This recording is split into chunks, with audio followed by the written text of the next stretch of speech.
Hi guys, in this video I'll show you how to find who you follow on Amazon. Now first of all head to the home page of amazon.com. Once you're at the home page, if you're using the desktop mode, if you're using the mobile mode, mobile application, that doesn't really matter. The process is pretty much same.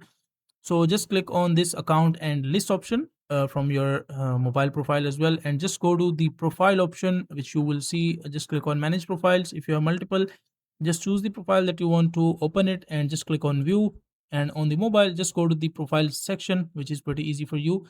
And once you're inside the profile settings of your Amazon account, you just need to scroll down and you will see all the options like about you, department preference, and diet and interest, suggestions, sustainability, fan shop, pets, and at last you will see this option called who you follow.